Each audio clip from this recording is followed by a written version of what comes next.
I have 3 days for the set. 3 days. Oh, yeah.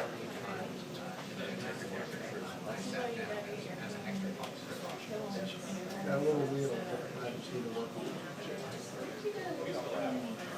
2 minutes. Thank you very much. Oh, you have a great memory. I do. Great memory. Are you doing it? Or are you just close to it? I haven't heard that I'm supposed to. We live on the edge at the radio studio. Yes, there are. You on the blue line of our place. I know somebody's offered to care of me. I can't, I'm not sure if you can see, but Not today. You can go in and yourself for an hour. generally. That'd be awesome. Oh, 2 or 3 weeks.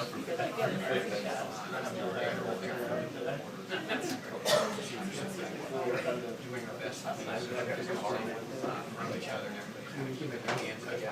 Ourselves, a lot of people have they're wiping down. This is the best. Chairs, trying to get here.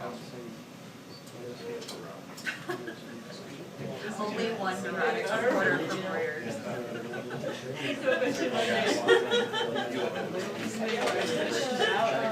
Yeah. Dude, it's literally the best way to describe it. I have it. I'll ask you. Do you want to come back and get this one? Yeah. I do not know, he does know, he was officially doing some inspectors down today. This is the kind of thing that's changing day by day. Making decisions, sometimes I think it's great. Just see we all got this, so that's been yes, I thought so. It is. Yeah.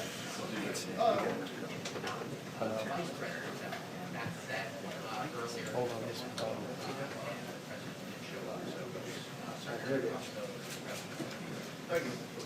What's going on? Who do we call? Yeah, who do we call? Nobody, I'm here. You got questions?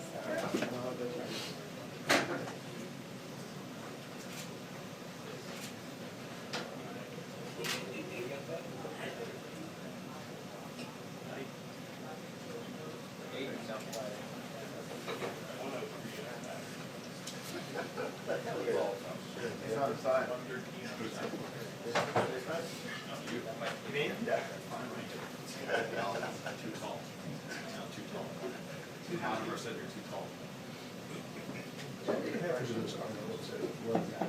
Evaluators for federal countries because we can't get access to all the precursors for all the things you can hear about. Yeah.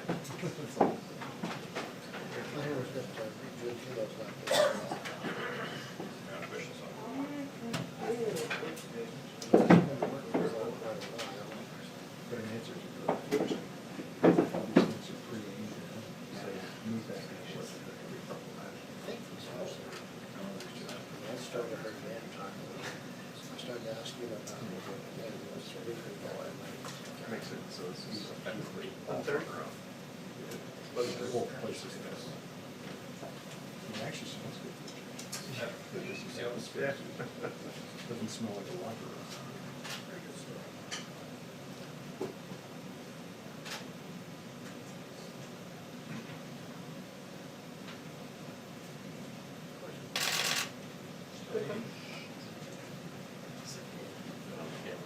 Should have just traced it.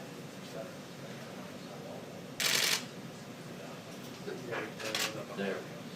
Yeah.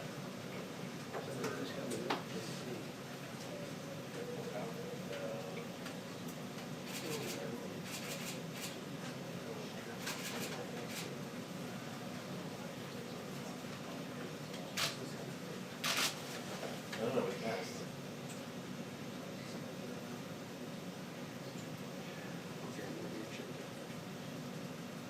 Downstairs.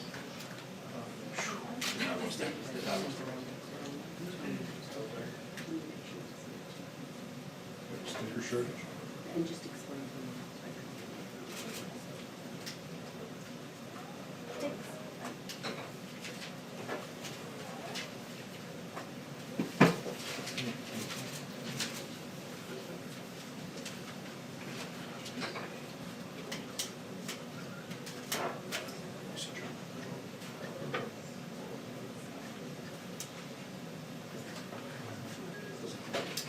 2-minute warning before the briefing begins.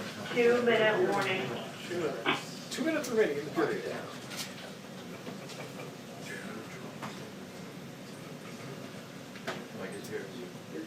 Uh-oh, do it. He's doing a wacky bit. New gimmick needed. Already did that.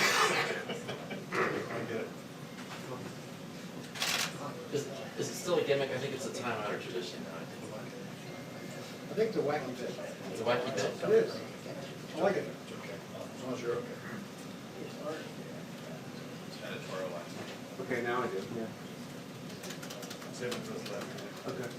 Never seen any red Yeah, dots? no, I do, yeah. Okay. It's a dot. Or a hot dot. Yes, yes, I do, yes.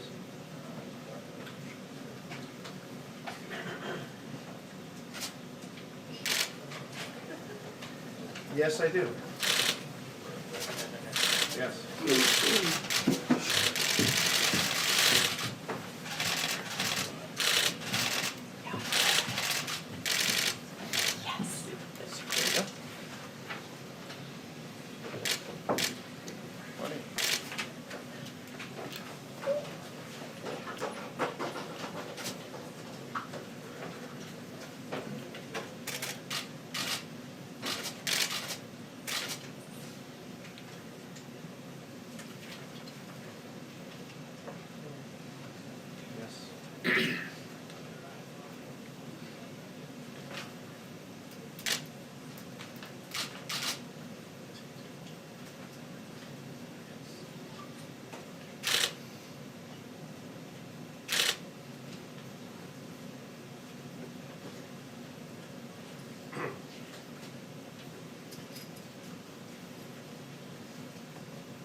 Thank you very much, everyone. Thank you.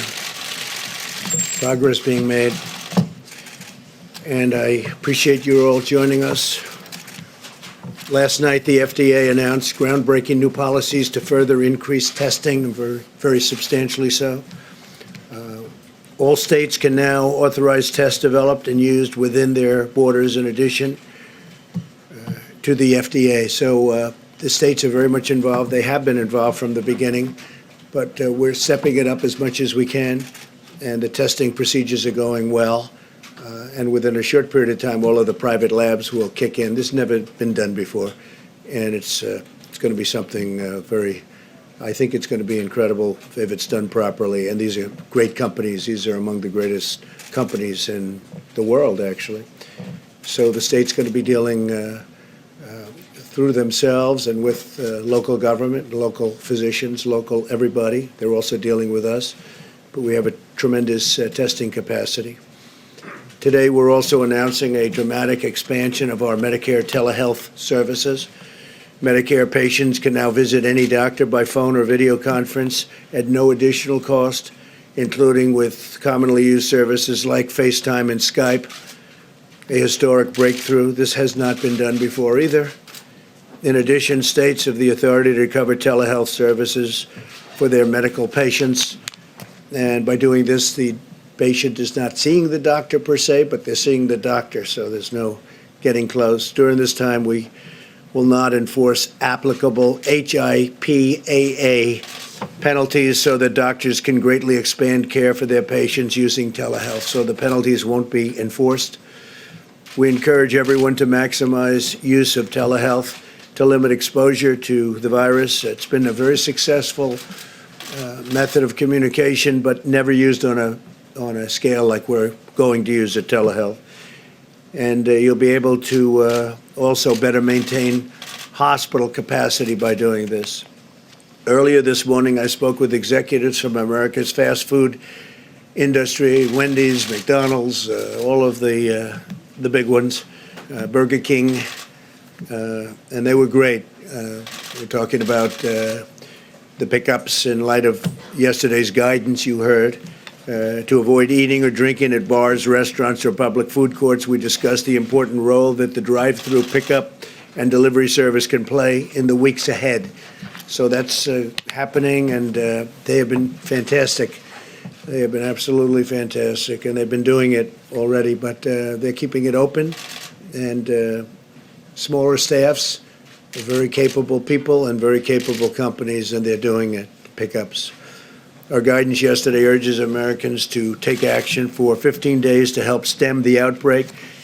So it's a 15-day period. I guess now would say it's a 14-day period. It's 15 days from yesterday, and we're asking everyone to work at home if possible, postpone unnecessary travel, and limit social gatherings to no more than 10 people. By making shared sacrifices and temporary changes, we can protect the health of our people, and we can protect our economy, because I think our economy will come back very rapidly. So it's 15 days from yesterday. We'll see what happens after that. If we do this right, our country and the world, frankly, but our country can be rolling again pretty quickly, pretty quickly. We have to fight that invisible enemy that I guess unknown, but we're getting to know it a lot better. Today, the Senate has taken up coronavirus legislation that includes free testing for those who need it, as well as paid sick leave and family medical leave for workers affected by the virus. We're also committed to getting small businesses the support that they need. In fact, one of the things we talked about with the fast food operations, we spoke to the chairman and CEOs of all of the companies, but one of the things we discussed is exactly that, getting small businesses support and flexibility that they need for themselves and for their workers, and that's being worked on right now.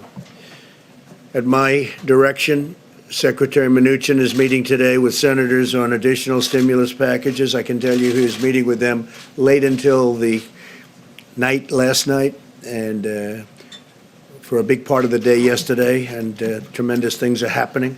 There's great spirit, tremendous spirit, and I can say that for Republicans and Democrats.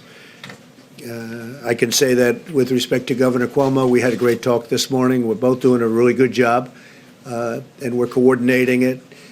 And we agree, different states need different things, and we agree on that 100%. But we had a very good talk, and I think we're right down the same track, and it's going to be very successful. New York has a pretty big problem, I guess, would be the #1 hot spot.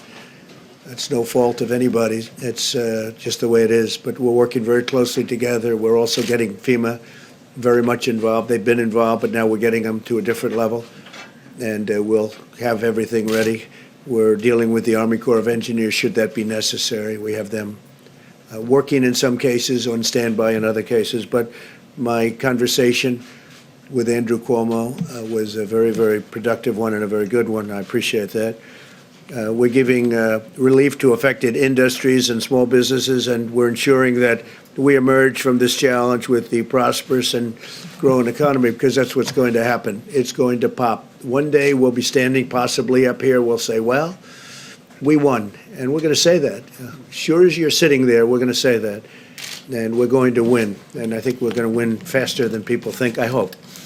Later today, I'll meet with the leaders from the tourism industry, as well as industrial supply retailers and wholesalers, to discuss their critical roles. As you know, I met with the department store people, all of the retailers, the big ones, including Walmart and others, and it was a great meeting. They're stocking up their stores like they've never stocked them before. We're trying to get people to actually buy less, if that's possible, buy less. Don't take everything, just buy what you need for a while. They're going to stay open all hours of the day, and they've been fantastic. We're taking aggressive action now as one nation and one family so that America can rebound stronger, frankly, stronger than ever before. And we recognize that while many American workers can work from home, many others cannot. Many of our healthcare providers, first responders, and men and women in the food service and manufacturing are showing that they're showing up and standing up to provide us with the goods and services we need. So we want people to stay home where they can, but in many cases, when you talk about food service and manufacturing, certain items in particular, they're going in, and they're practicing all of the safety rules and regulations that we talk about. So with that, I'd like to just introduce our Trade Vice President, Mike Pence. He'll say a few words, and then I'll make some other introductions. Thank you very much. Thank you, Mr. President, and good morning.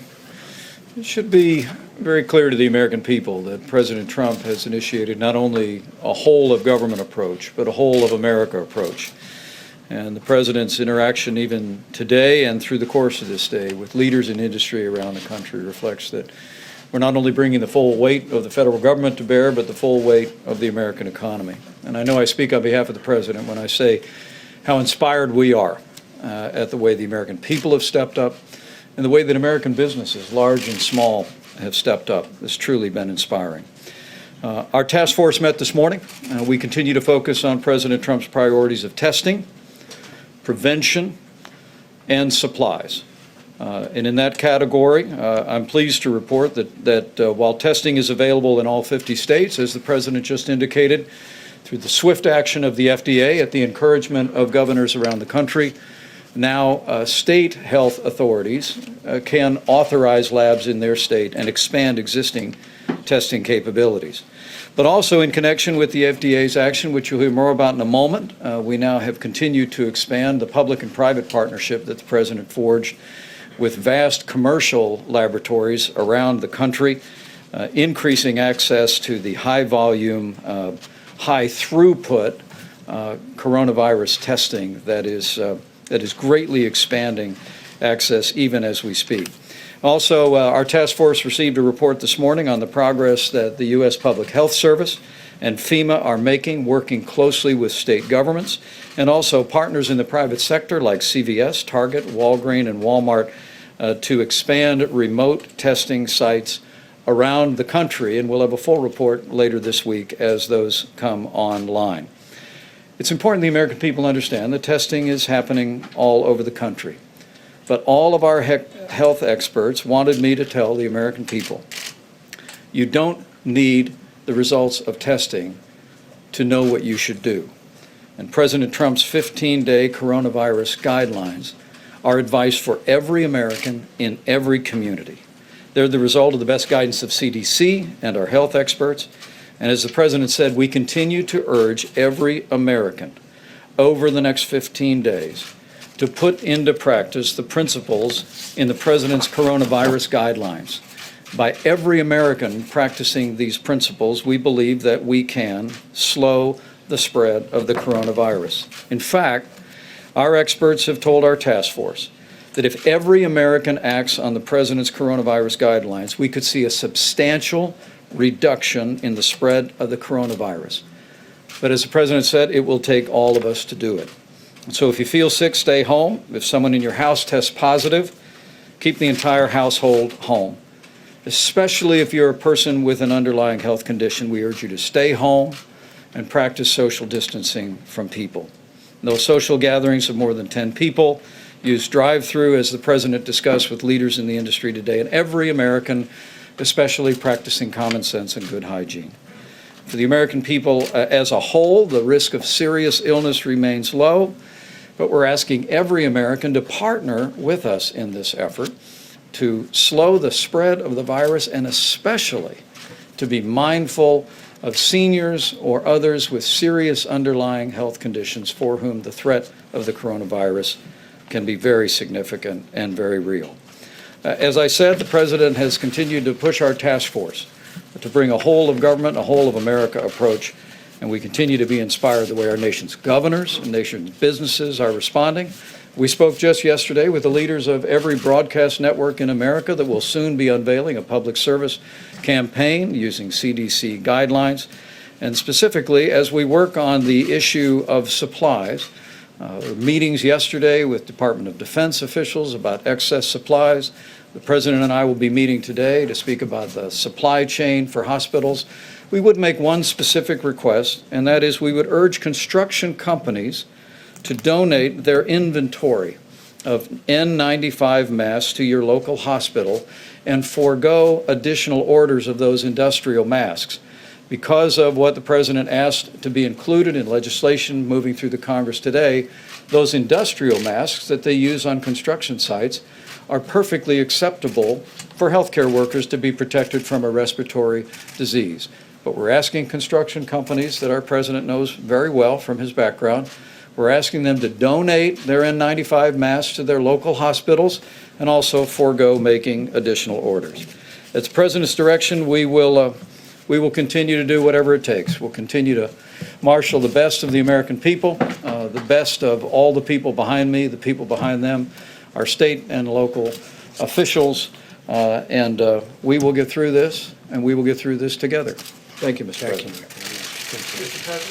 I want to thank Chad Wolf and Homeland Security. The job they did at the airports was really incredible. They screened thousands and thousands of people.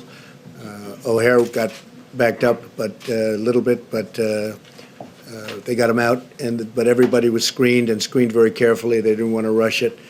I think it was 13 airports, and it was an incredible thing. Then they had a big surge also from the UK and Ireland, and that went very smoothly. But they did a fantastic job. They worked long hours, and they did a fantastic job. I'd like to introduce Steve Mnuchin, and then I'm going to ask Steve to leave because he's going to the Hill. He's been working very hard with the Senate and with the House on a very, very big, bold package. It's going to be big and it's going to be bold, and the level, again, of enthusiasm to get something done, I don't think I've ever seen anything quite like it. So, Steve Mnuchin, please. Thank you, Mr. President. I'd like to announce some very significant actions that the President has approved today. The first I would say is earlier today, I sent a letter to Fed Chairman Powell approving his request to use 13.3. And what that will do is the Fed will be setting up a special purpose vehicle, which the Treasury will invest $10 billion in from one of our funds. That will enable the Fed to guarantee the purchase of A1, P1 commercial paper going forward. That is a $1 trillion market and is critical to American workers, it's critical to American business, and it's critical to American savers who have a lot of that money in money market funds. So we heard loud and clear there were liquidity issues. This is very significant and will create, I don't think we'll need to use it all, but we have the ability to have the Fed purchase up to $1 trillion of commercial paper as needed. That has already created significant stability in the market today. The second thing I would say is, we've previously talked about deferring IRS payments. The President earlier this morning authorized me to announce this program. I have previously announced we would defer $200 billion. The President suggested we increase that to $300 billion, which we will be doing. Now, let me just be clear on the specifics. We encourage those Americans who can file their taxes to continue to file their taxes on April 15th, because for many Americans, you will get tax refunds, and we don't want you to lose out on those tax refunds. We want you to make sure you get them. Many people do this electronically, which is easy for them and easy for the IRS.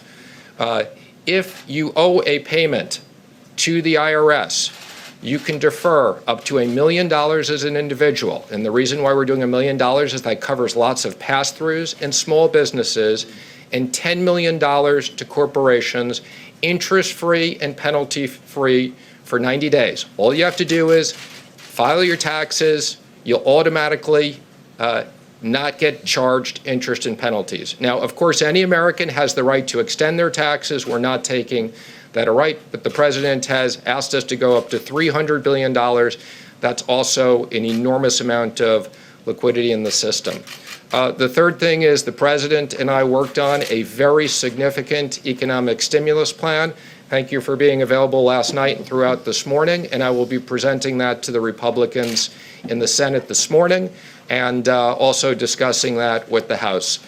We look forward to having bipartisan support. We're now working with the Senate to pass this legislation very quickly, and these will be payments to small businesses.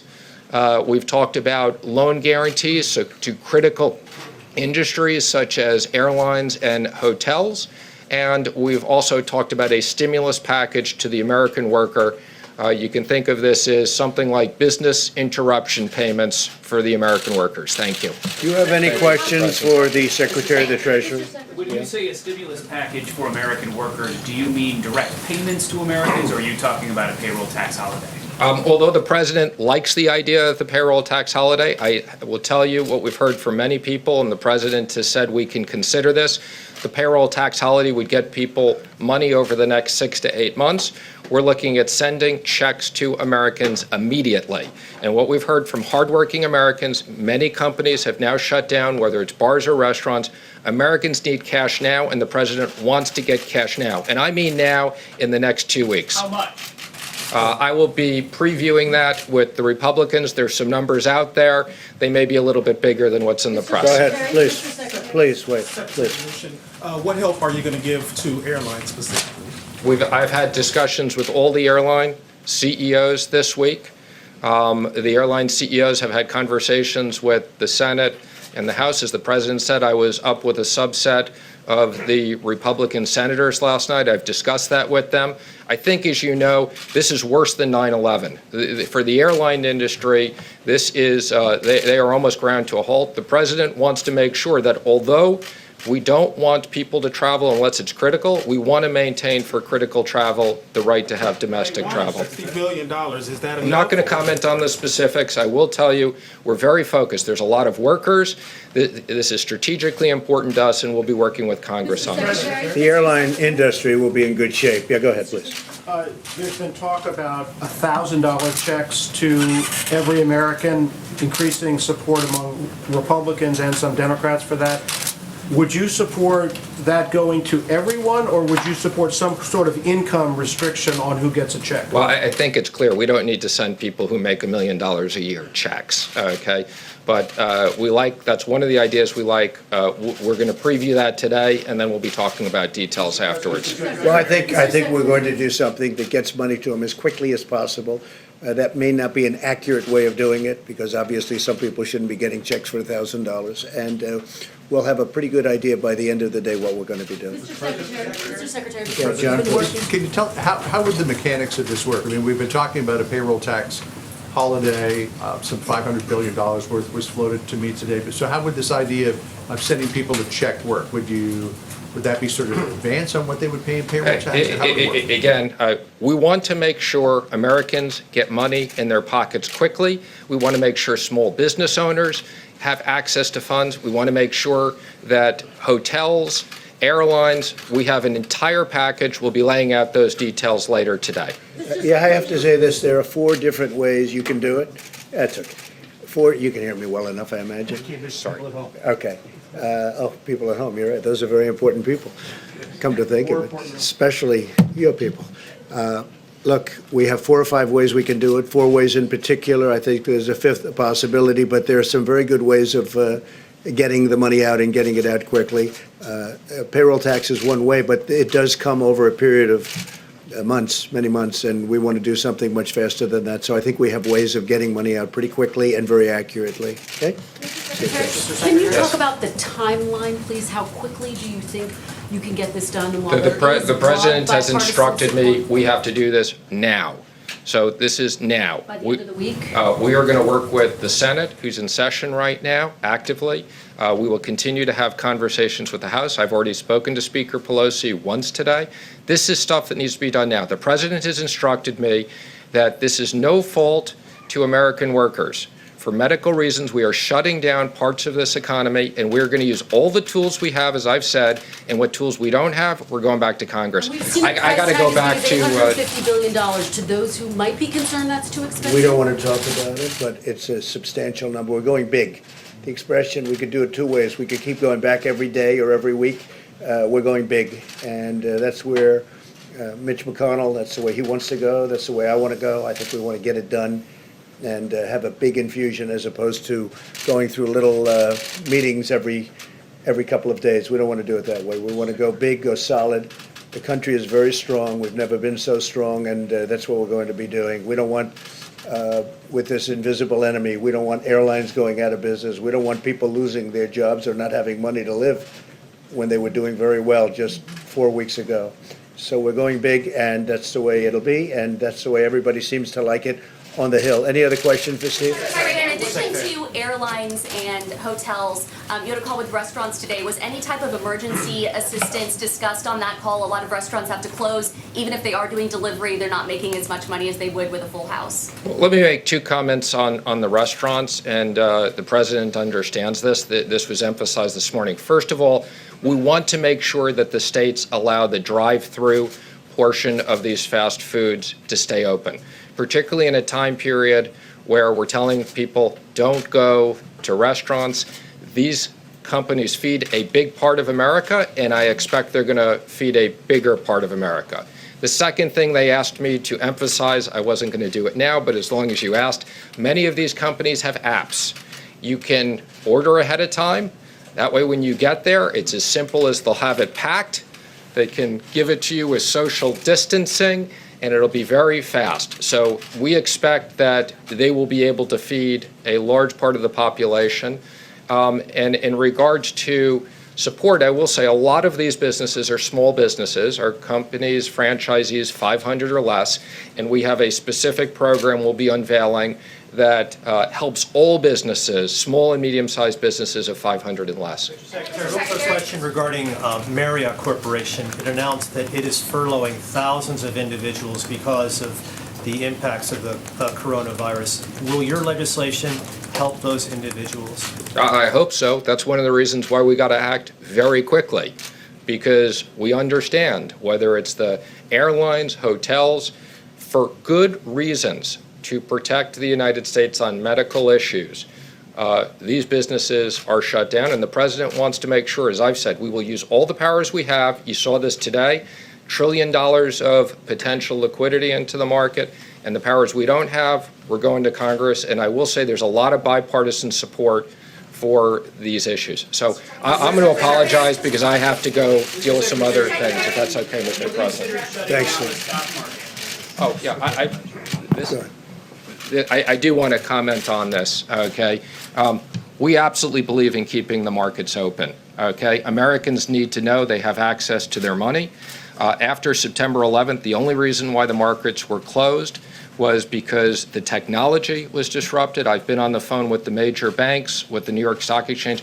Everybody wants to keep it open. We may get to a point where we shorten the hours if that's something they need to do, but Americans should know that we are going to do everything to make sure that they have access to their money at their banks, to the money in their 401ks, and to the money in stocks. So I want to just be very clear, we intend to keep the markets open. And the banks are record-setting strong, so we have that, which is a much different event than what we had not so long ago. John, go ahead. Mr. President, you mentioned the Army Corps of Engineers. Right. I know that you've had a conversation with Governor Cuomo. Right. He believes that New York is going to run out of hospital beds. Are you prepared to mobilize the Well, Army we've Corps been asked to, and increase capacity? Yes, we're starting to. We're starting the process, and it's a process. We hope it's not going to be necessary, but it could be necessary. The state is working on it very hard themselves, but we'll probably supplement what they're doing. And given that many of the precursors for our pharmaceuticals come from China, and there have been supply disruption, that supply chain has been broken to some degree. Do you expect that we could run into a shortage of prescription drugs? No, I don't see that at all, and I think China has every incentive to make sure that things work well. China wants to make sure that things work very well. They have every incentive to do so. John? Mr. President, the governor of Ohio has called off the election that was supposed to happen today, the primary election. Do you agree with that decision, and what steps are you taking to ensure that elections going forward, if this pandemic continues, that elections will be able to happen, including, of course, the big one in the fall? Well, the governor of Ohio is doing a great job. He called that off, and we'll see what happens. There's a court case, and it hasn't been fully determined yet. But if he called it off, I could understand that because, you know, he's definitely somebody that knows what he's doing. We'll be seeing very soon. You know, they're going by the rule of 10 as opposed to 50, and that's pretty tough. I would say probably you could violate that if you wanted to for an election. I just think an election is a very special thing. He chose a different date, I think a date sometime in June. But that would be a decision that would be made by him. He felt it was necessary. The courts somebody's challenging it, so the courts will ultimately decide. But what are you doing to ensure that further elections, if we're still in this situation a month from now, 2 months from now, what I'm doing, John, is very simple. We're getting rid of this virus. That's what we're doing. That's the best thing we can do. By the way, for the markets, for everything, it's very simple solution. We want to get rid of it. We want to have as few deaths as possible. This is a horrible thing. You look at what's going on with Italy. We don't want to be in a position like that, but a much larger, because we're a much larger country. We don't want to be there. And I think we've done really well. I think we've done well. I think the states have done well. We're all working together. The best thing we can do is get rid of the virus. Once that's gone, it's going to pop back like nobody's ever seen before. That's my opinion, but I think it'll pop back like nobody's ever seen before. Please. Mr. President, just to follow up on John's question, specifically how many new hospital facilities could the Army Corps of Engineers build? And also, what specific measures are you taking to try to increase the number of ventilators in the stockpile? Right, we've ordered massive numbers of ventilators. We have, by any normal standards, we have a lot of respirators, ventilators. We have tremendous amounts of equipment, but compared to what we're talking about here, this has never been done before. And yesterday, I gave the governors the right to go order directly if they want, if they feel they can do it faster than going through the federal government. Now, we've knocked out all of the bureaucracy. It's very direct, but it's still always faster to order directly. And I gave them, that was totally misinterpreted by the New York Times on purpose, unfortunately. But it's very important. Yes, Mike? I could amplify. Yeah, please. Yeah, thank you. The President directed us to work with the Department of Defense. There's two ways that DoD can be helpful in terms of expanding medical capacity. I know the governor of New York has asked us to look at the Army Corps of Engineers, which could perhaps renovate existing buildings. But the President also has us inventorying what you all would understand as field hospitals or MASH hospitals that can be deployed very quickly. We spoke with Governor Inslee yesterday in Washington State. We have resources in that part of the country that we could move. And as governors make these requests, we will process them, bring them to the President. But there are two different lanes that DoD can provide, in addition to many medical supplies to augment our national reserves. And the President has tasked us to evaluate, make available, and to consider every request from governors for either field hospitals, expanding facilities, or the Army Corps of Engineers that could retrofit existing buildings. The Army Corps is very prepared to do, as we say, and we're looking at where it's going. But, and they do call them MASH hospitals, but the field hospitals go up very quickly. We have them. We have all of this equipment in stock. And we're looking at different sites in a few different locations. And we're not going to need them in West Virginia, where so far I guess they have none. Still none? Still none, right? West Virginia. Big Jim, the governor's, he must be doing a good job. Or is that just reported? That's what's reported. No, but is that a reporting issue, or is that they have no cases? Well, that's all that, I just see West Virginia is the only one that has no cases. So obviously, that's being treated differently than in New York or California. Different parts of California. I do say this, though, the Army Corps of Engineers is ready, willing, and able. We have to give them the go-ahead if we find that it's going to be necessary. We think we can have quite a few units up very rapidly.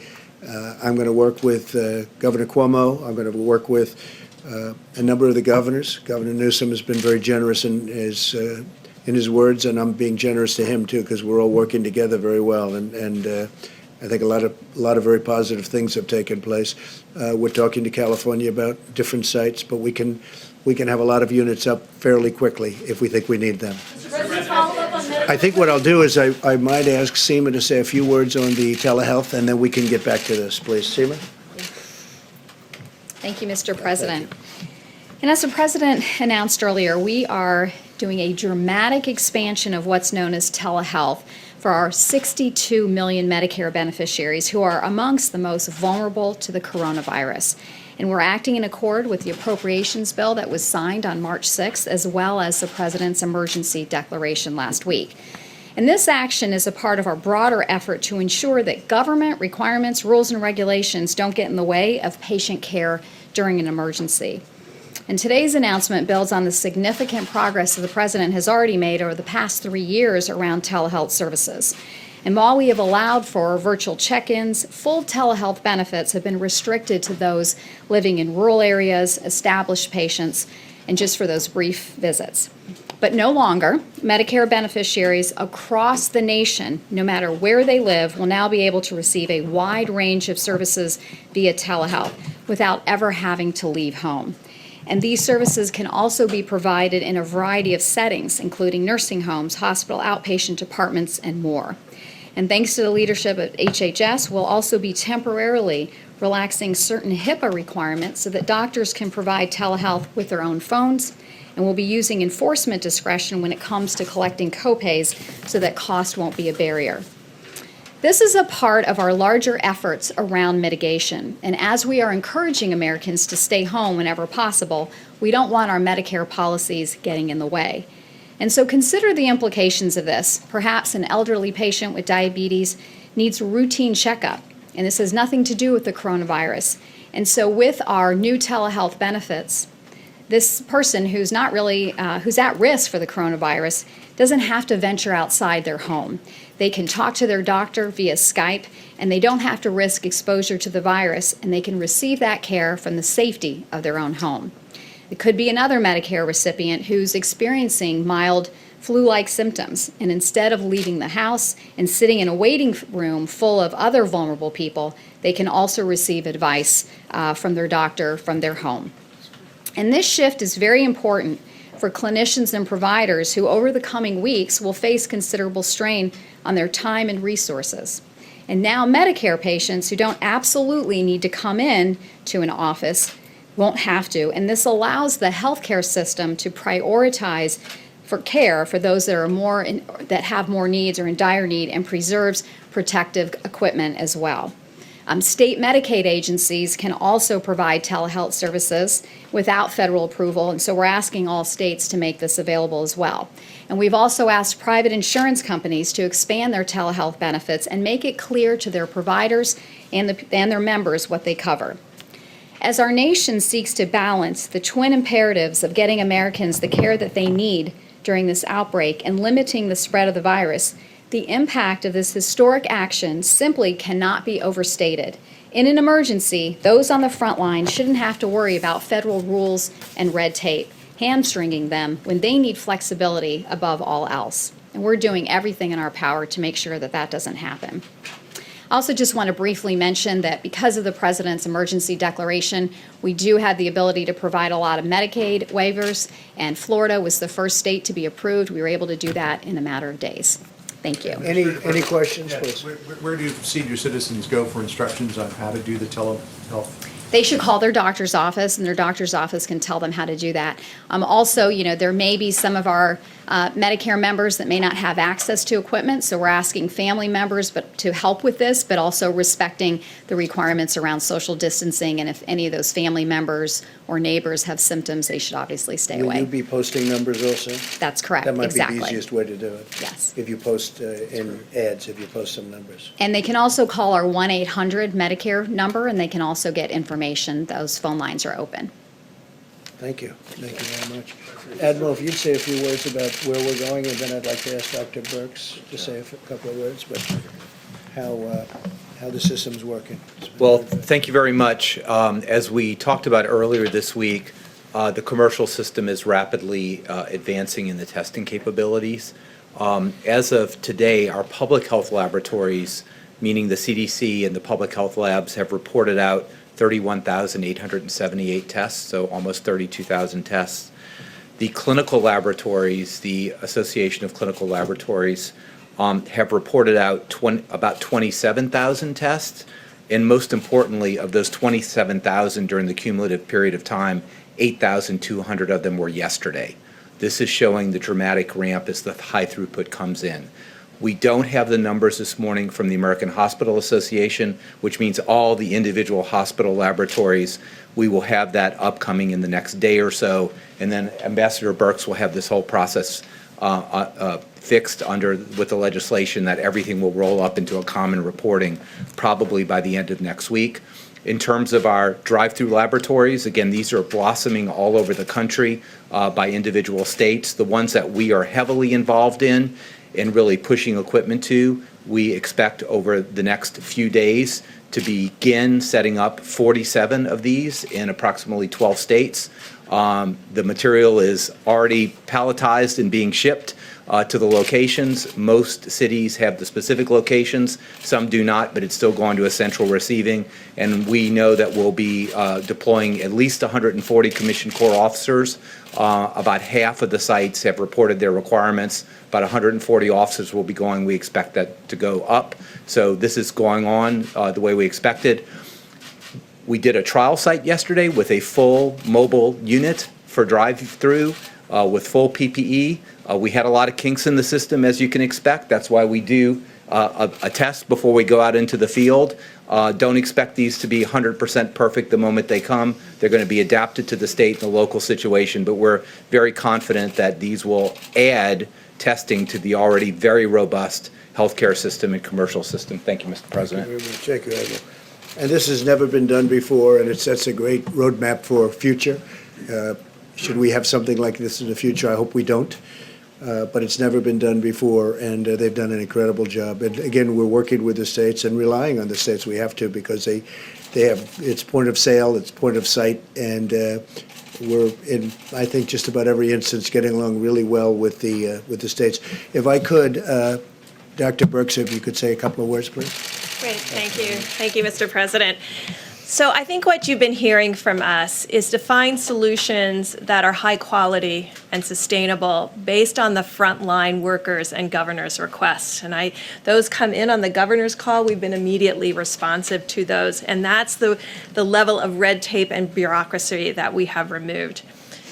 I think that point about sustainability and quality is very important because, as the president says, we're creating a roadmap for a different level of functionality for future pandemics. Our flu pandemic preparedness plan was a plan. Now we're seeing where we have to revise, where we have to create new avenues of research, new avenues of work to really ensure that the need of the American people can be reached. We were adamant about having a high-quality test based on our commercial vendors. Over the next few months, you will begin to see that other tests that were utilized around the world were not of the same quality, resulting in false positives and potentially false negatives. These tests were studied and studied by the FDA to really ensure that they are that level of quality, and we've given the states the permission to ensure that same level of quality. Now, I want to just say 1 minute on the testing. Testing should not be used as an assessment of your risk. We are asking every single American, no matter what your generation, from Z and up to X and millennials in between, to really ensure that you're following these guidelines. We hear every night of people who are not in work, moving that time into bars and other areas of large gatherings.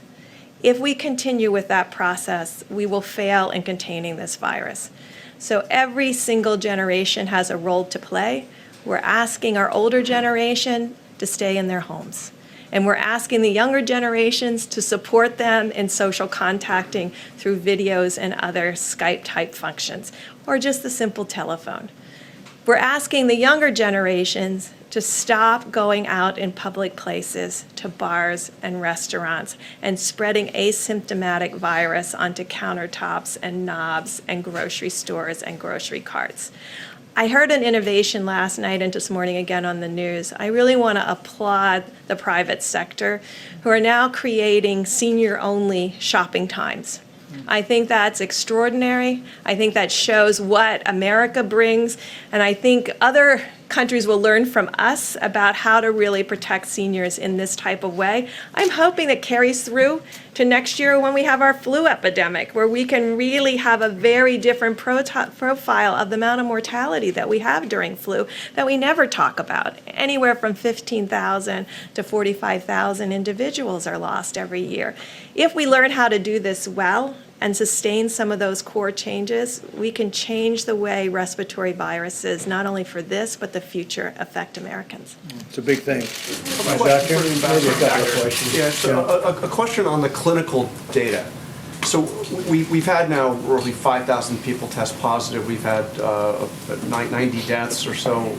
When are we going to know the data of who those people are?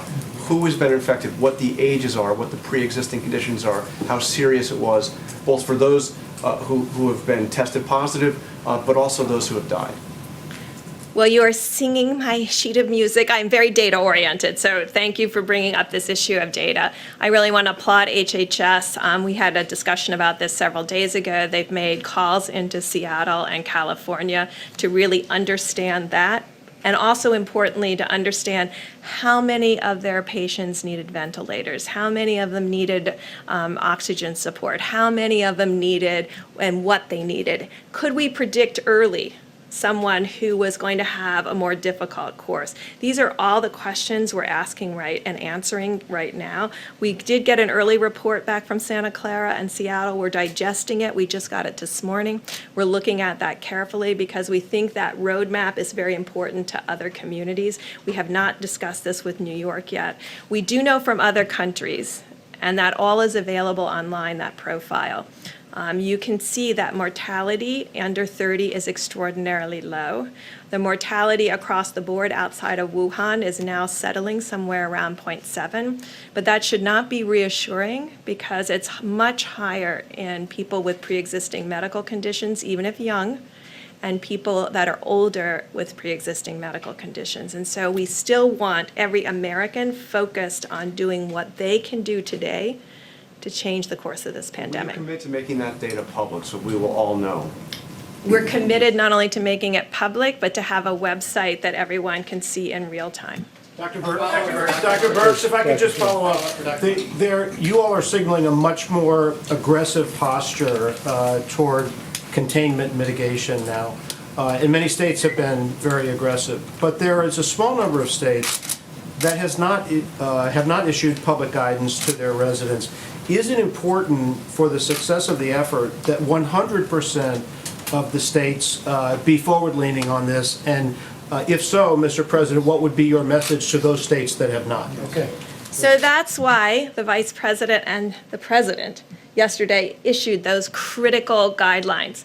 As I said this morning on Fox and Friends, you can look at them as guidelines, you can look at them as requirements, and you can look at them as the president asking every American in every state to follow those. That's why we put them out at the federal level. We wanted to make sure every American knew what they could do today to change the course of this epidemic. I think it's empowering. I think it says all of us have a social responsibility to each other, and that's why we believe that every mayor and every governor should be instituting these guidelines that came from the White House and the President of the United States. And we've been very tough on those states. I know exactly who you're talking about. We've been very tough on them. Thank you. Please, go ahead. A follow-up question on the testing. You've been telling us for days now that millions of tests have been sent out. So why have fewer than 60,000 people actually been tested? I think you will see different numbers this week. You heard just at 8,000. Remember, all of these tests, the high-speed tests, were approved last Friday night, and last Thursday night. I think if I could talk to Thermo Fisher and the other groups that have these platforms out there, do not rely on a pull technology, push out those tests. Because we can only make them available, groups have to order them. So we've been talking to Thermo Fisher, one of the key platforms, to push out tests based on need and not wait for orders. And is that what the issue is, getting the tests out, or is it getting the tests conducted? That's a great question. I know part of it is getting the test out right now. I think the Admiral and others are working on getting the issues related to getting the test conducted. Obviously, that does take time. He is working on innovative solutions that are creative and sustainable, that will be a game changer in testing, but we don't have the data yet. This is a critical comparator. Can you do it yourself? Can you actually sample yourself? These are the kinds of things we're working on right now, and he's getting the data for us. And the states are actually doing a lot of it. The governors and the states are doing a lot of it, with even our tests. Yeah, go ahead. Go ahead, please. Okay, thank you. Can you give us a sense of how long these tough new restrictions will need to be in place until we start to see the rate of this virus going down? And also, can you speak to this study that as many as 2.2 million people in the United States could die if there weren't this type of action by the government taken? To what extent did that prompt what we saw yesterday? I think, models are models, and they're based on input, and they're based on infectiousness without any controls. I can tell you, we've never seen that level of infections that modeled up to that 2.2 million in mortality. So we are looking at that. We are having a particularly model meeting tomorrow. I think that's really going to be important. I've dealt with a lot of modelers in my time. They're wonderful people. But they all have their favorite inputs and they all have their favorite integration functions. So we're evaluating all of those so we can integrate and create the best model for the United States based on the best data. And that first set of recommendations you saw were based on what we could do today to prevent anything that looks like that. If I could just say one other thing to the hospitals and dentists out there. Things that don't need to be done over the next 2 weeks, don't get it done. If you're a person with an elective surgery, you don't want to go into a hospital right now. There's a lot of distraction.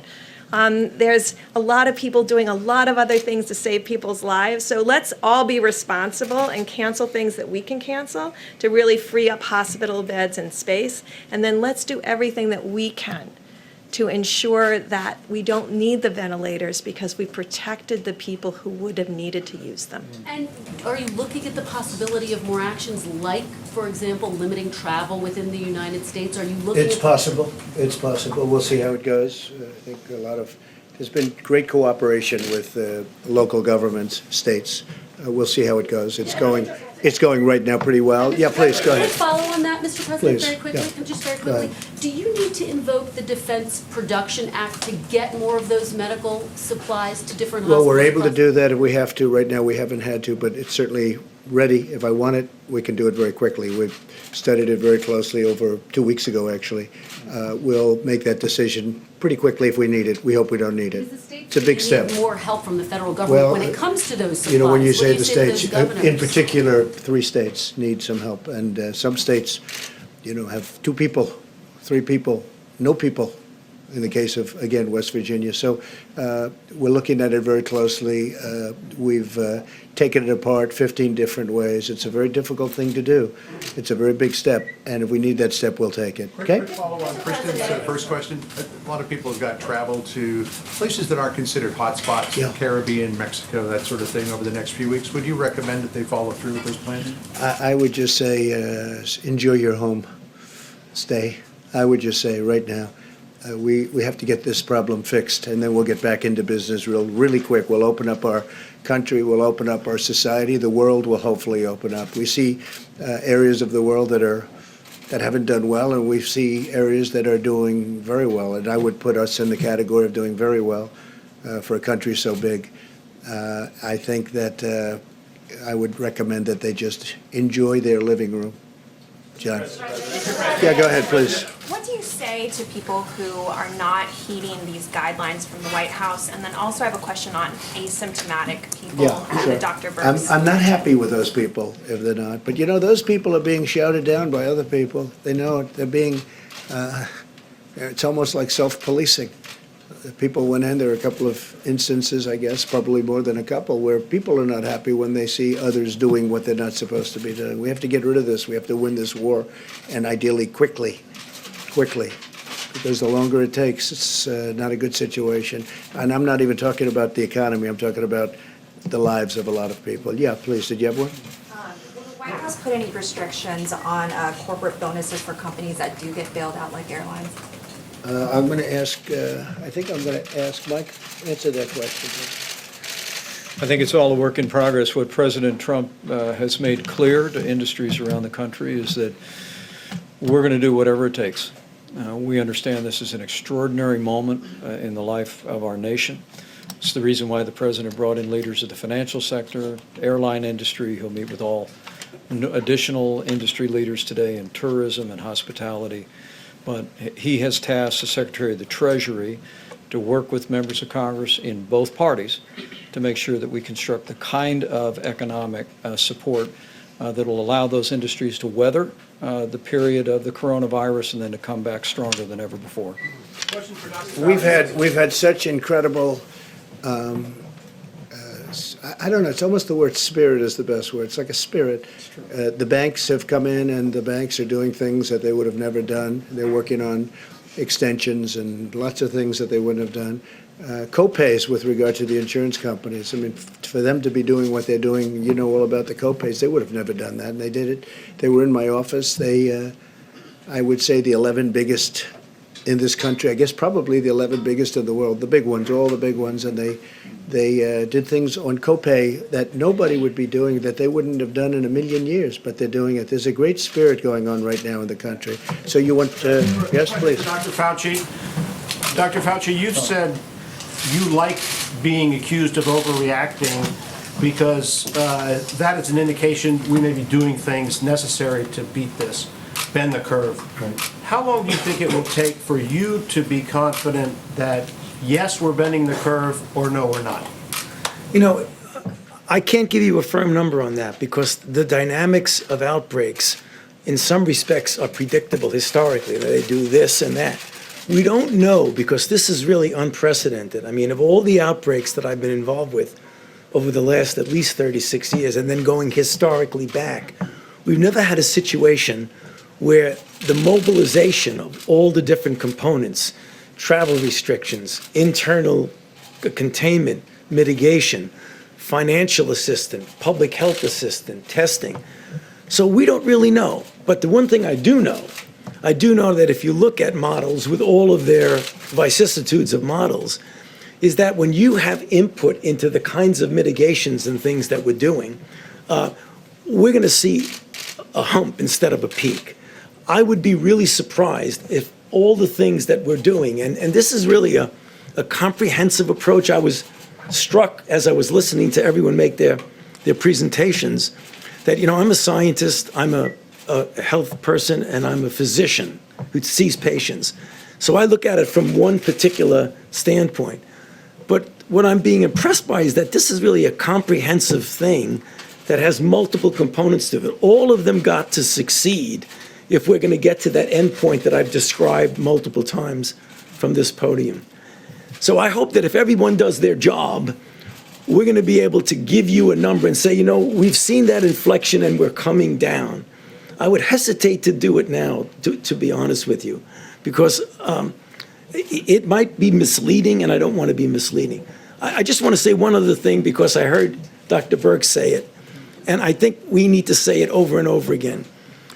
When I was young, a long time ago, I felt that I was invulnerable, the way I think many of us feel we're invulnerable. And when we're asking the young people to help us with this mitigation strategy, by staying out of the bars, staying out of the restaurants, really trying to distance yourself, don't get the attitude, well, I'm young, I'm invulnerable. You are, well, in some respects, you're certainly less vulnerable than I am. However, what you might inadvertently do, and I know you don't want to do that, you don't want to put your loved ones at risk, particularly the ones who are elderly and the ones who have compromised conditions. We can't do this without the young people cooperating. Please cooperate with us. Thank you. Dr.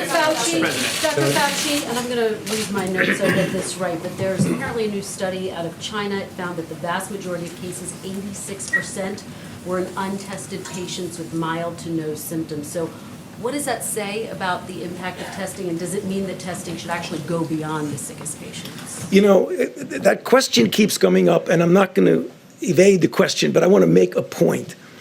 We tend to think that we're not going to be able to mitigate or contain without testing.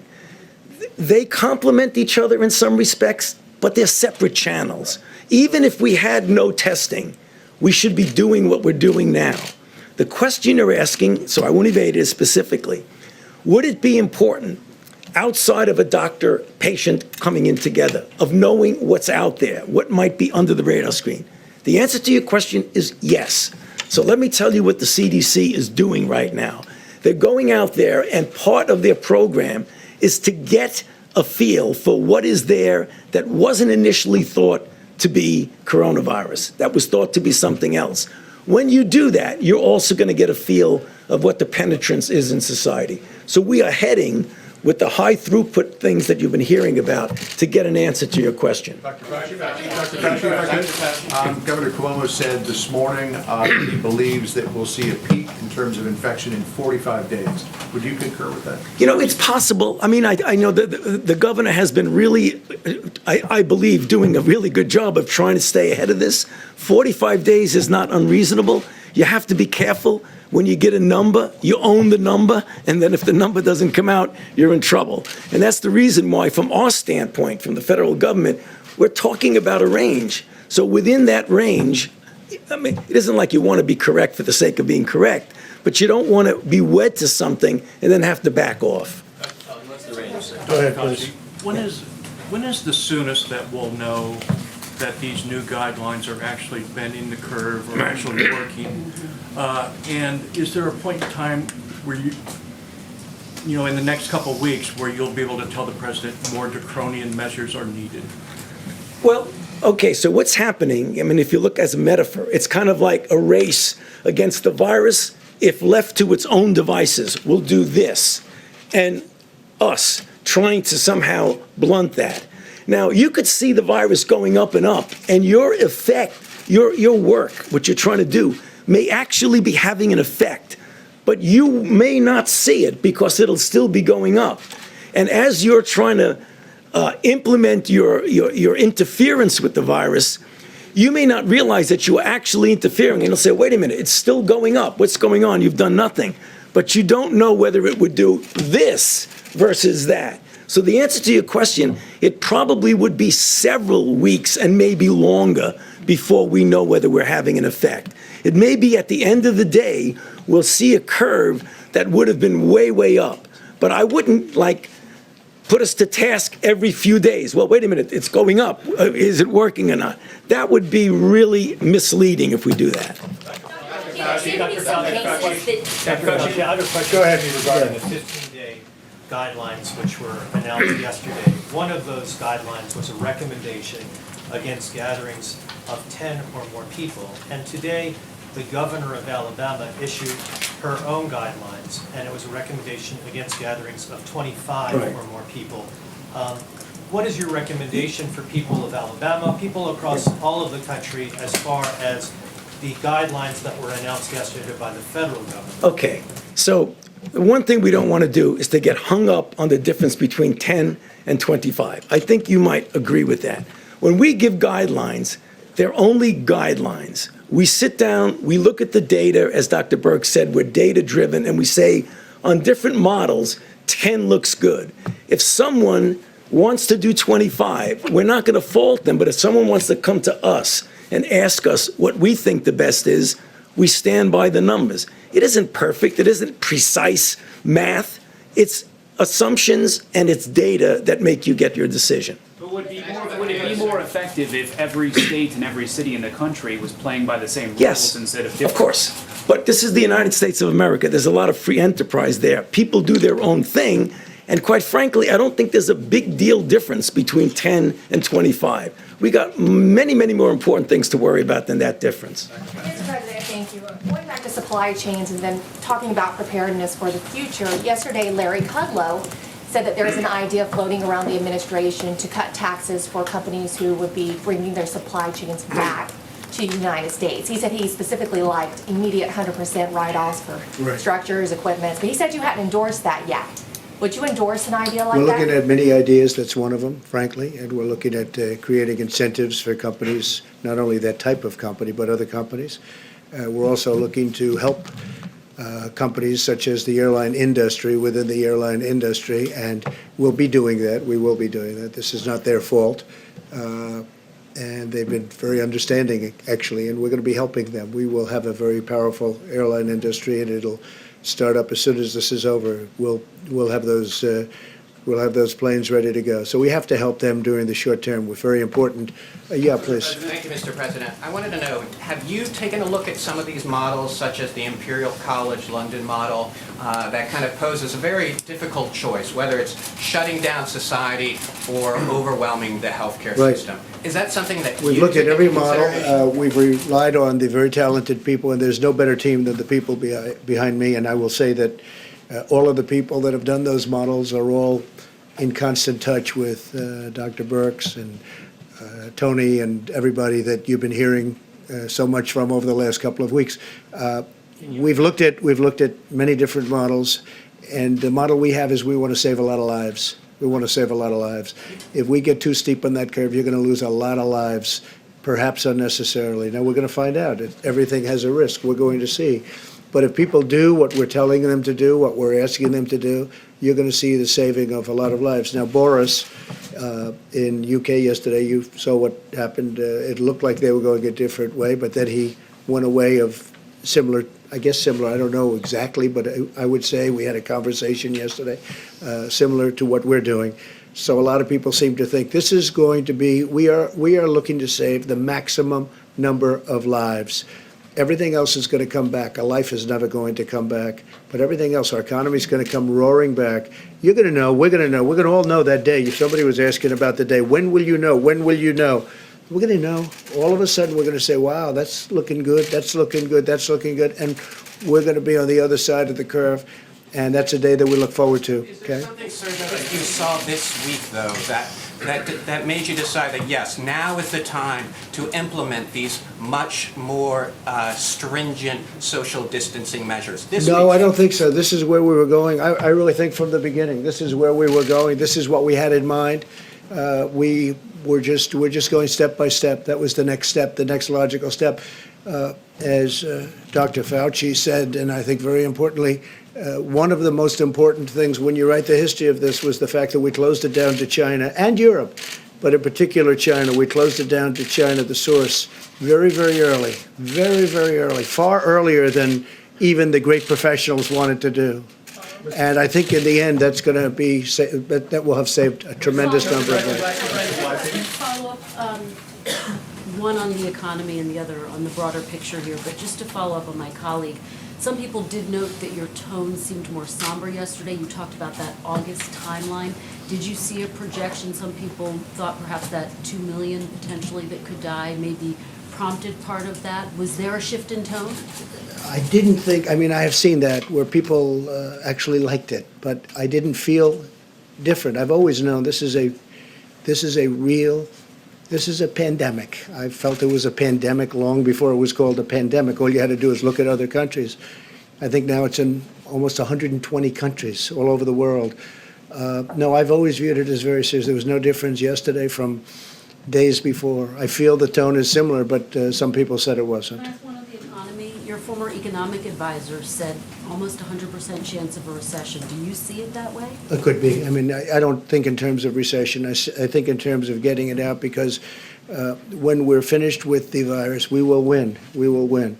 And when that victory takes place, our economy is going to go through the roof. Right. It is so pent up. It is so built up. It is so ready to go in an upward direction. But we have to knock out this enemy. This is a really tough enemy, but we have to knock out all of us. That's all of us. So I don't think in terms of recession, not recession. It's words. We have to knock out this, and we will have an economy. I actually think we'll have an economy like we've never had before. It's all pent up. Did you have something to say about it? Yes. Well, I think the question about the actions that the President's authorized, beginning in January, when he took the unprecedented step of suspending all travel from China, the efforts to issue travel advisories for portions of Italy and South Korea, and then to begin screening all the passengers.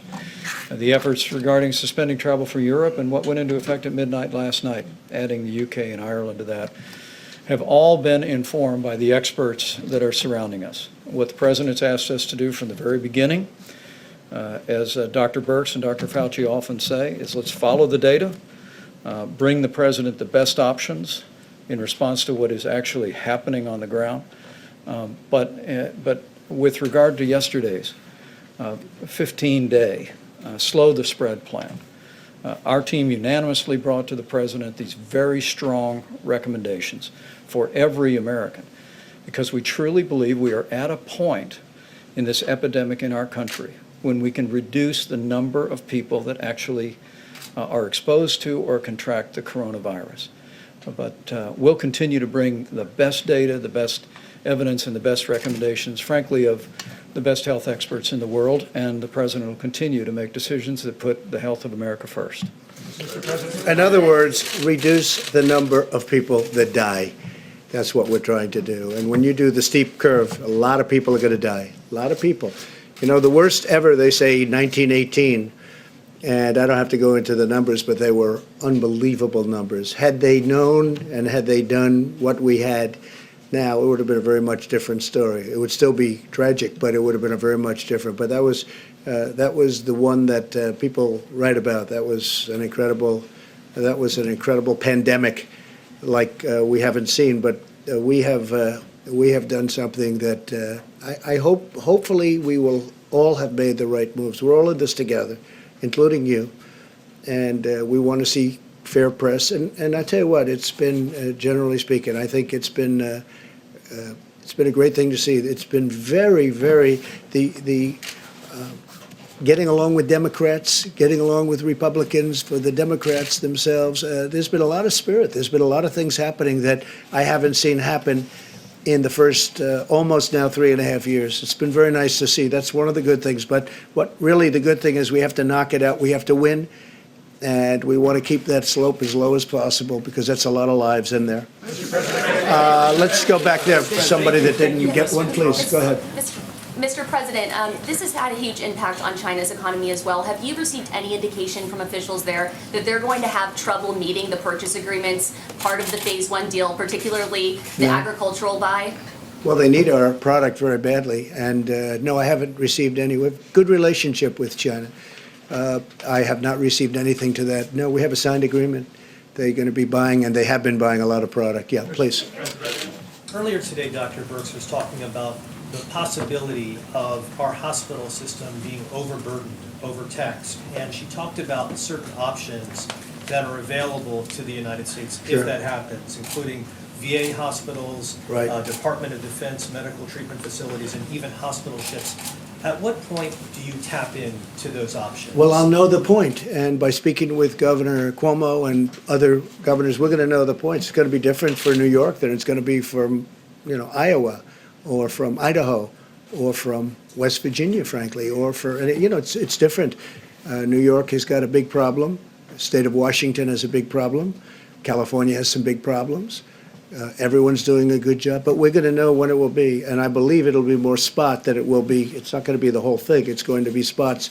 There are some hot spots that are in trouble, big trouble, and there are other areas that are in no trouble at all. They watch it on television. They don't know. It's just not affecting them, and they're lucky. They're lucky, but there are areas of the country that don't have much of a problem, and some that don't have any problem.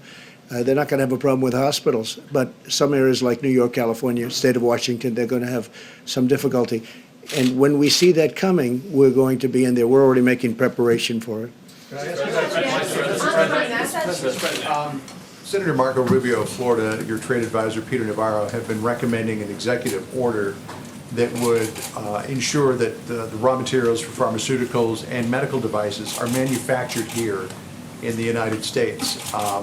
We were getting some indications last week that you were close to signing this executive order. Can you tell us? Well, we're looking where you at are different on that? things, John. I don't want to say exactly. Right now, China's been sending us everything we need, but we're looking at some alternatives. Yes, we are looking for alternatives, and we have other places. Ireland does a lot of work for us. You know that in that world, in the pharma world, a very tremendous producer, and we are looking to bring a lot more back home. And I've been, excuse me, you know me for a long time. I've been talking about this for many years, long before I decided to run for president. I've been talking about this, and we have to be able to take care of our country. And that was one of the many things on the list. So we'll be talking about it. But we are discussing it, and Marco is very much involved, and Peter is very much involved. A lot of people are involved, and a lot of people feel that way, but we'll be discussing. Let's go, please. Thank you, sir. You said Canada has closed its borders to non-citizens. Are you considering... Not to the United States. Not to the United States, of course. Are you considering closing the land borders in the United States? And also, you've discussed... Well, Canada has not closed it to the United States, Right. so we're working very closely with Canada,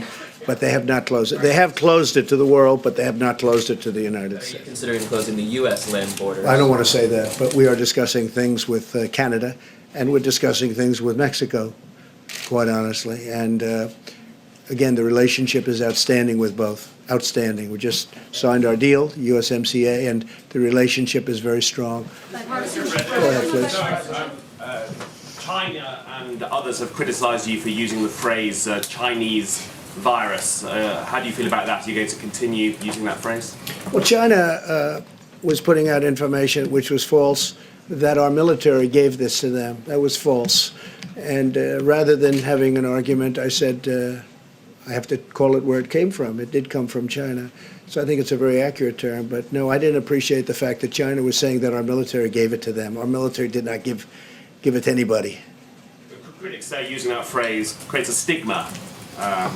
No, I don't think so. No, I think saying that our military gave it to them creates a stigma. Mr. President, Please. When you speak to travel and tourism executives today, what specific help are you going to offer to them, if at all, or is it still vague? Well, we're going to help. They need help. Look, let's face it. You know, they go from having record-breaking years. This is the third year of record-breaking years, travel and tourism, airlines, everything. They were doing record numbers, ordering new planes, building new hotels. Everything was really hunky-dory. And then one day, we hear about this rumor in China, and then we find out it's much more than a rumor.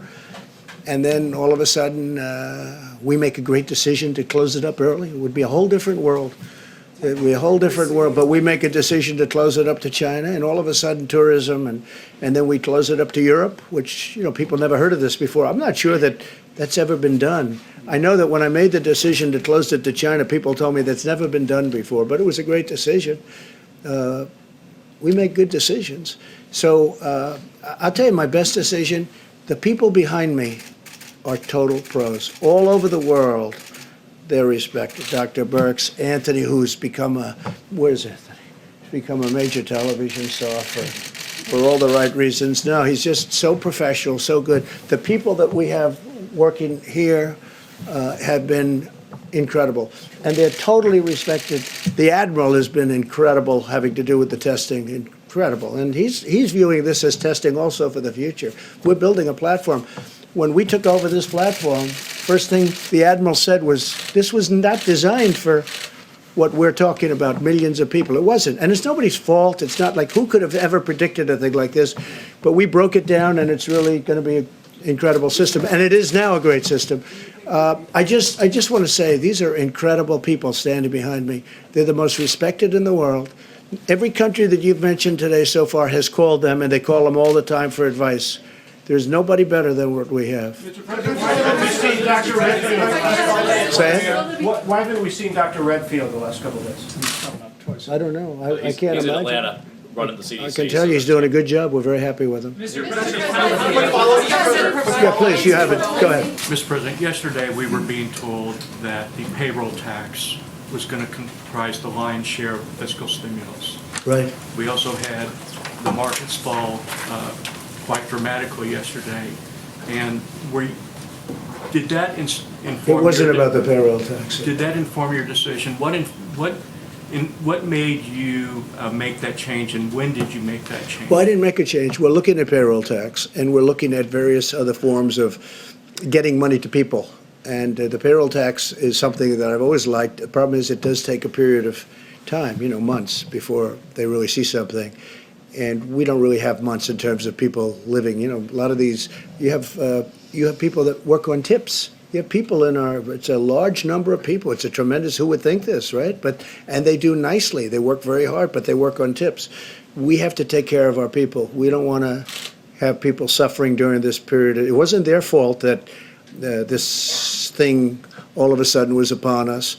So we're looking at we're also looking at payroll tax. It's possible. It's also possible we'll do a percentage of payroll tax and then other things. But we'd like to be able to get money to people. We're very lucky. Our country's doing so well. We can do this, and we can do it easily. But we have to do it. And I have to say, Mitch McConnell, if you look at Mitch and Kevin and the whole group, and it's been incredible how they're reacting, how Congress is reacting, how, whether it's the House or Senate, how they're moving. And I'm talking about Democrats and Republicans, but we've had tremendous leadership meetings. and they want to see it done right, and they do want to go big. I think going big is important. I don't think we want to go up there every day with a different idea, a different concept. Oh, gee, let's worry about the airlines. Let's do this one. You have a big problem with the cruise ship industry. It's an industry that was setting all sorts of records 2 months ago. Then all of a sudden, there's nobody on the ships, okay? So we have to help these. These are great industries. These are going to be taking care of people and passengers and for years to come and paying tremendous taxes for years to come. So we have to make sure that this is done. Yes, John? Mr. President, I want to bring up what you referred to just a short while ago about politics. In your address to the nation, you said we have to put politics aside, stop the partisanship, and unify together. But this morning, you criticized the Democratic governor of Michigan. Yesterday, it was the Democratic governor of New York. You've attacked Obama. You've attacked Biden. In fact, every day except one since that address, you've lashed out at a Democratic leader. Are you going to set the example? I only do that when I have to respond. I watched her on television. She said something that was false, and therefore I did do that. And I will continue to do that. If they're not going to play fair, because, you know, they have the media on their side, I don't.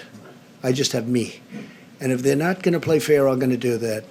If they are going to play fair, there's going to be nobody better than Donald Trump in terms of bipartisanship. But if they're going to say things that are false, like the story that was written yesterday, a lot of people, I don't know, somebody, I think I know who, but they taped the conference call that I had with the governors. It was a good call. It was fine. I assume somebody's going to tape it. They handed it to various people, and one of them was the New York Times, and the New York Times chose to write totally inaccurately about it. It was a disgraceful thing. It was bad journalism, but, you know, they do a lot of bad journalism. But we respond to that. And actually, people get it. People get it. No, I want it to be bipartisan, and nobody's going to be better than me. But when they attack me or the people, these incredible people behind me, I'm not going to let them get away with it. I can't do that. Okay, how about one or two more questions? Go ahead, please. Follow up on the 15-day Please. guidelines was the next natural step. So is the next natural step after that a national lockdown similar to what San Francisco is doing? Well, you can do a national lockdown. Hopefully, we're not going to need that. We think of everything. I mean, we have every idea that you mentioned we've thought of, and, you know, it's a very big step. That's a step that, I mean, in one sense would work. It's a very big step. It's something we talk about, but we haven't decided to do that. Please, go ahead. Mr. President, what would be the determining factors for you to take that action? It would have to get to a level, I just don't think it's going to be an action that we're going to take. I don't think I'll talk, but Anthony, all of the people standing behind me would get together in a room, plus some additionals, and we would make a decision. But I don't think that's a step that we're going to be taking. All right, one more question. You didn't have one, did you? Come on. Will the U.S. government provide financial assistance to Boeing and airplane suppliers like GE? We're looking at that. We're certainly looking at Boeing. Boeing got hit hard in many different ways. Boeing never had a problem for years. They were it was unthinkable what happened with respect to Boeing. Unthinkable. Probably, I would consider it the greatest company in the world prior to a year ago. Now they get hit in 15 different ways, and they have different management. I've met the new people running Boeing. I think it's going to be outstanding. But yeah, we have to protect Boeing. We have to absolutely help Boeing. They were doing a job. They were it was coming along well. And then all of a sudden this hits. So obviously when the airlines aren't doing well, Boeing's not going to be doing well. So we'll be helping Boeing, yeah. Can you just respond to something, Mr. President, before you leave, on what John was saying? You've called for people to leave politics out of this. Joe Biden said the World Health Organization offered testing kits that they had available to the United States, and to give it to us now, we refused it. We didn't want to buy them. PolitiFact says the WHO never made that offer. Can you tell us? Well, that's what I heard, and I'm going to let Tony answer that question, or whoever's best at answering that. But I do have to say, when you talk about politics, I watched the debate. Not too exciting, but what they said about me, and we've done a great job. When you talk about not being bipartisan, what they said about me, and if you look at swine flu, the whole thing, and I guess it was 2009, and what they did and the mistakes they've made, they were terrible. They were horrific mistakes. 17,000 people died. And I'll be honest, they shouldn't be criticizing because we've done a fantastic job. The only thing we haven't done well is to get good press. We've done a fantastic job, but it hasn't been appreciated. Even the closing down of the borders, which had never been done, and not only did we close them, but we closed them early. The press doesn't like writing about it.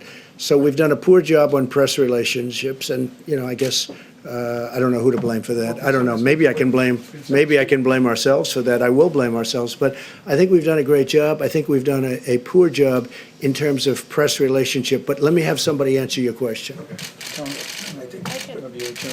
Yeah, so I tried to cover this in the answer when I talked about quality of kits, and our quality analysis runs through the FDA. So all of these platforms, we have asked people to submit, and we've asked states to quality control. So, I mean, anybody could submit their test to us. We don't buy tests that haven't been quality controlled, and they show us the data. Either show us the data up front or show us the data after they've been running them. Because quality testing for our American people is paramount to us. It doesn't help to put out a test where 50% or 47% are false positives. Imagine what that would mean to the American people.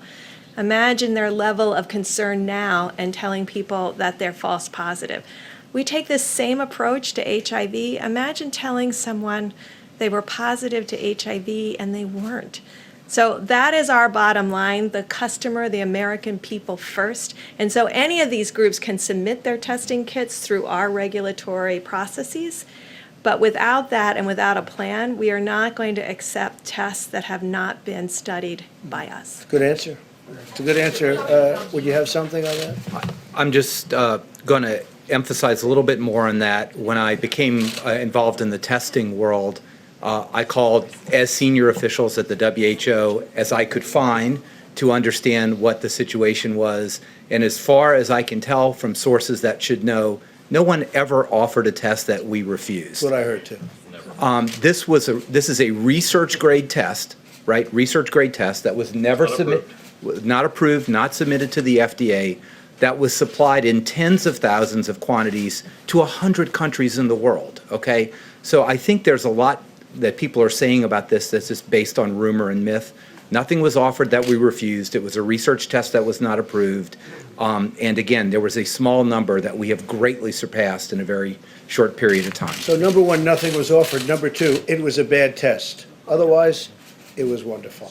Listen, thank you very much. No, he made a mistake.